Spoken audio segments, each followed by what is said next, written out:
promise you know. This is Solarpunk Prompts, a series for writers where we discuss Solarpunk, a movement that imagines a world where technology is used for the good of the planet. In this series, we spent each episode exploring a single Solarpunk story prompt, adding some commentary, some inspirations, and some considerations. Most importantly, we consider how that story might help us to better envision a sustainable civilization. If this is your first time here, I'd recommend checking out our introduction episode first, where we talk about what Solarpunk is, why you should care, and why this series came into being. Today's prompt is The Tower. A community is freshly moved into a new, wooden, sustainable, climate-controlled tower designed to help them be close to each other and live communally. For some, it's a dream come true. For others, it's a culture shock. But everyone is struggling with the trauma of losing their old homes to floods, fires, and relocation programs. While the adults deal with their emotions, children are quick to run around and explore the wonders of their new home. Our most recent episodes have explored broader societal challenges like access to medicine and large projects like rare earth mining. Let's return now to a more personal level as we imagine the better but realistic world from that grounded perspective. What do I mean by realistic? There are a number of traps we could fall into in speculative fiction that might make it more difficult to tangibly embrace the ideas we share. The biggest of these is the promise that engineering will solve everything. For many hard science fiction stories, the science is the heart of the fiction. Solarpunk naturally carries a lot of similar aspects, being near future and discussing current challenges and approaches. It's easy to say that many of the stories are about environmental science and innovation, but the reality is that the biggest challenges we face are human ones. How do we work together? How do we share things equitably? How do we demonstrate respect for the dignity of others? With that in mind, let's explore this story's tower and think about both its engineering and its humanity. The first part of our prompt talks of the setting and its origins. A community is freshly moved into a new, wooden, sustainable, climate-controlled tower designed to help them be close to each other and live communally. We have quite a bit to work with on the tower itself. This is new construction, not a repurposing of existing architecture. That means that the design choices are intentional. If the top few floors are dedicated community space or the ground floor serves as a market open to the public, those are choices built into the building's plan. It's also built of wood. The United Nations Economic Commission for Europe explores topics of sustainability via programs like the UN Forest Podcast. In a recent episode, host Nyasha Harper-Michon and guests explore and discuss how the future of sustainable building is wood. It may seem counterintuitive, but construction with wood could actually lower emissions of CO2 significantly, and it looks like it may be possible without increasing deforestation as well. That does seem like a good starting point for sustainability in the tower, but it's also just the beginning. You have free rein to explore any number of design concepts in an intentional construction like this. One of the best ways of introducing your ideas is through the action and interaction of your characters. The tower is designed to help them be a community, after all. So let's talk about our characters a bit and where they come from. For some, it is a dream come true. For others, it is a culture shock.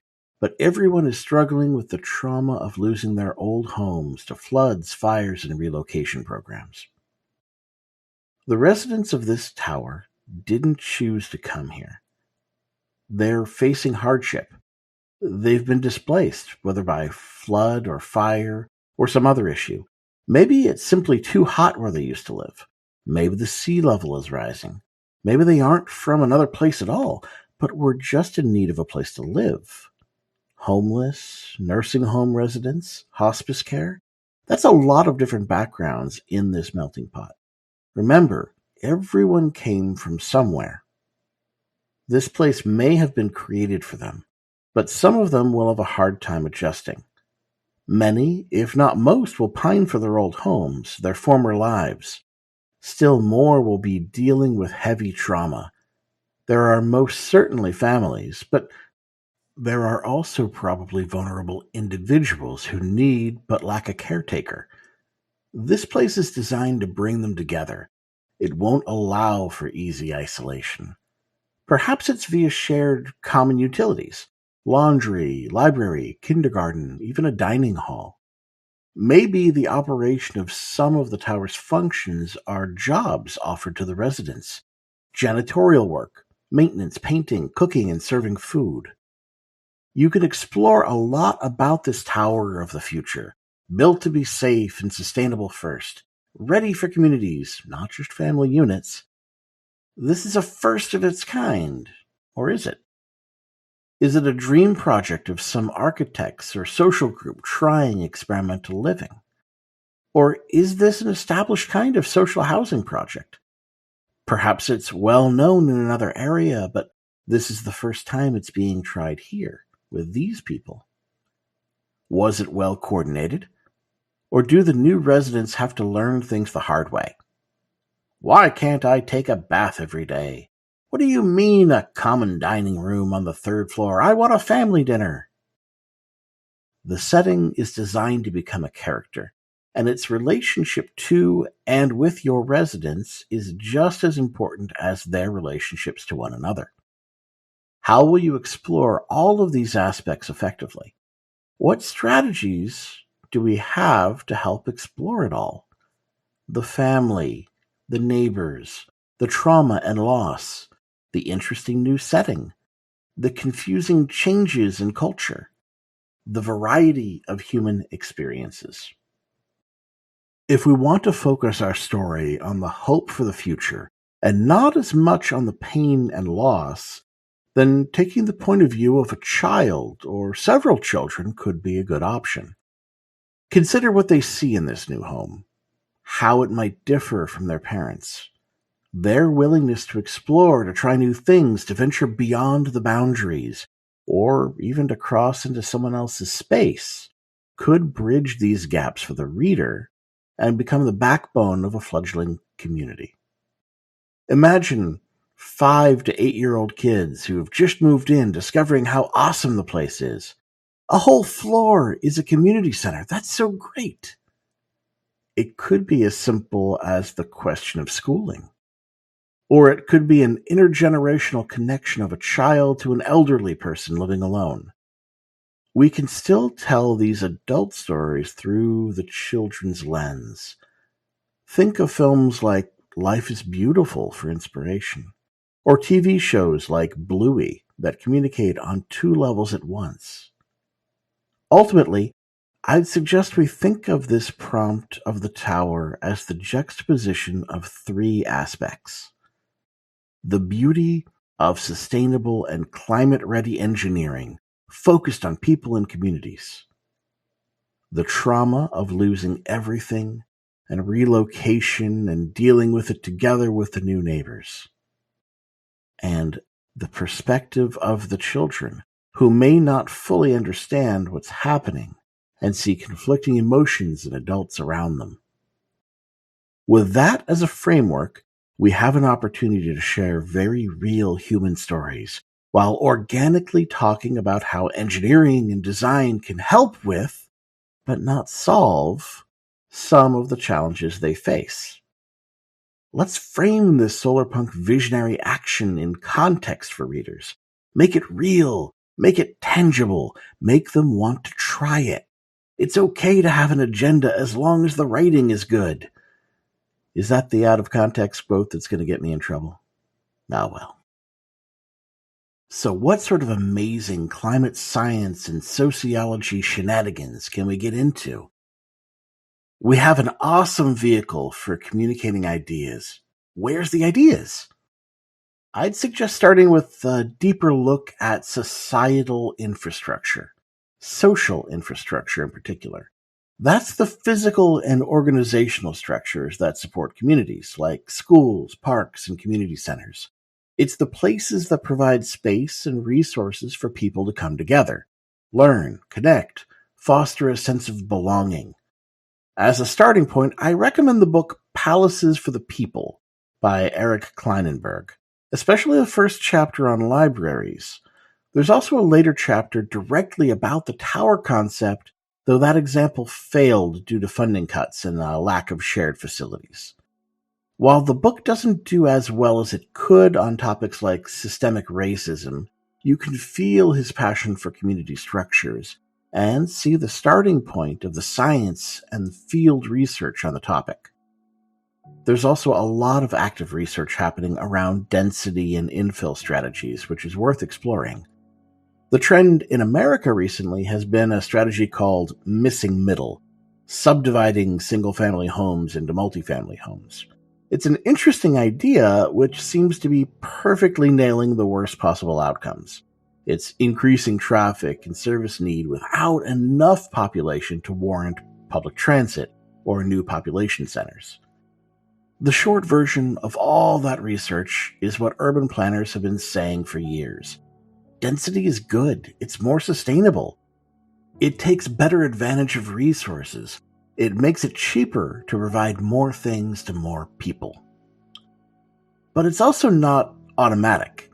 There is real science behind the idea. Just packing in more people isn't enough on its own. We need to understand the needs of these people, where they need to travel, how they relate to their surrounding communities. The 15-minute city is probably the best shortcut term for all these ideas of density and planned urbanism in a word. It also has been under attack by conspiracy theorists recently, so your mileage with the term may vary. The idea has some implications to our tower to consider. The people who live here don't necessarily all work here. They'll need to leave and travel and return again. With the density that this building offers, how might that relate to public transit and other places people need to go? Is this the only tower, or are there others nearby adding to that density and that transit need? Or perhaps the first couple of floors of these towers are for business use. Does that cut down on the need for travel if many of these businesses provide local services for the community, like healthcare, daycare, and so on? How might the hyperlocal community building of the tower compare to other more familiar community centers? Laundromats, for instance, are a social hub in many parts of the world. Does the tower have one? Does it use the wastewater or the gray water for some secondary purpose like vertical community gardening, where even more socialization takes place? Not one element of our lives happens in isolation, and neither will it in the tower. Let the creative engineering ideas interact with the people and lead to even more ideas. That's where our cool tech stops being sci-fi and starts being solarpunk. That's where we find the hope. In the Tarot's major arcana, the Tower card represents unexpected change or disaster. In our Solarpunk story, it represents the hope we find afterwards. Hope for the families, hope for the community, the new neighbors finding support in each other and growing together, soon ready to help others as their own scars heal.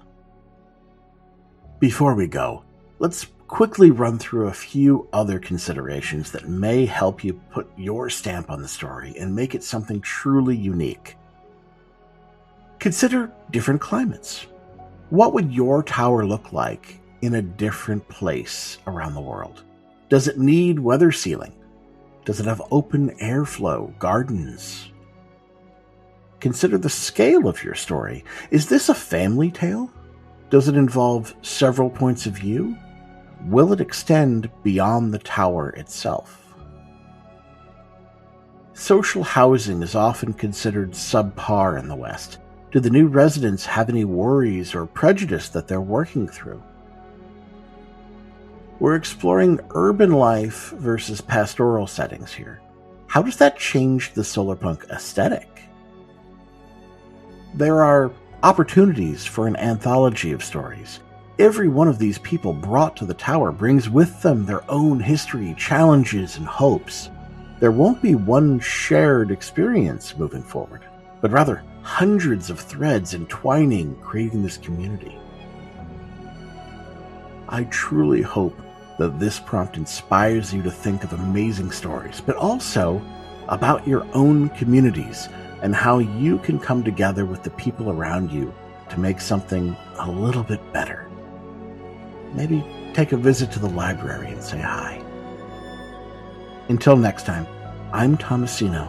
I hope you'll join me for the next Solarpunk prompt. Music in this episode is Moonlight and A Kind of Hope by Scott Buckley.